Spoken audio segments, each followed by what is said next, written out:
Hi, this is Mike Doe with Melco, part of the applications team, and today I'd like to give you an overview of the Bravo machine.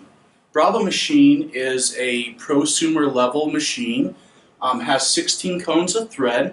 You'll notice that the cones are right out front. That allows easy access, so instead of the cones being behind or the thread running up and having a chance to tangle with itself, very hard to rethread, this system is very easy. So what I'm going to do is I'll take cone 3 off, this brown. We'll just go ahead and pull it off, just break the thread. And let's say we want to put this green in place of the brown. We would just slide it onto the post, pull the thread through, and we're going to tie a square knot. Square knot, just for your knowledge, will actually pull right through the eye of the needle. So got ourselves a square knot. We're going to lift our pinch roller on number 3.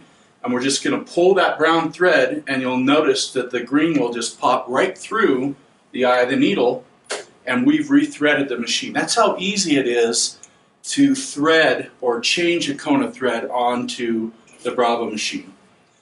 So we'll kind of cruise down a little bit. Once again, 16 cones of thread on top. Next part we were just talking about is the pinch roller. The Bravo uses a system called acti-feed. So instead of a tensioning system, like what you would see on your sewing machine or other types of embroidery machines, we are actually actively feeding the thread down to the material. So instead of getting issues with tensioning and not knowing where to set it, we actually automate that process. And we'll get into that in the next video on the software overview of how the acti-feed system can be controlled and what information it needs from you. It's very easy. So from there, real simple path, the thread goes down. This is our thread break sensor. This actually detects for both the threads, upper threads and the bobbin threads, so there's no chance of getting a dirty bobbin sensor down below and getting false bobbin outs and things like that. So it goes around that, comes back up through this plate, goes through the take-up lever, back through the plate, down through this piece of felt to dampen it, and then through this eye, and then right through the needle. You'll also notice that there's no needle clamp on there that you have to really get creative to get the thread around. We try to make it as easy as possible without sacrificing quality. The quality of sews from the Bravo is just phenomenal.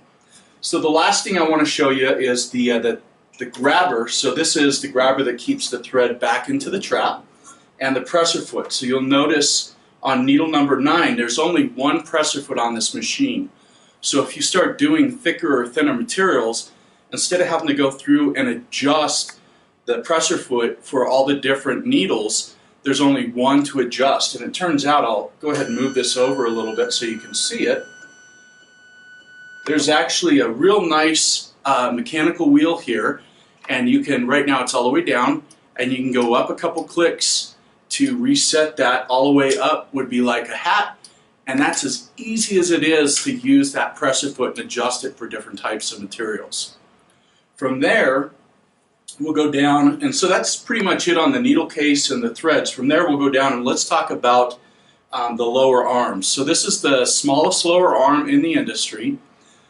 Very easy to get to the bobbin. So this is an L-style bobbin and bobbin case. And you get a real small area, so you can get into like pockets on your shirts. I've seen people do pockets on anything from bags to smaller things that usually you wouldn't be able to do, like an elephant's ear or a stuffed animal that you want to sew on. So it's really nice to have that small lower arm and not have a lot of bulk that you have to put inside a product to be able to actually sew it. We put that back in there. Hear the snap.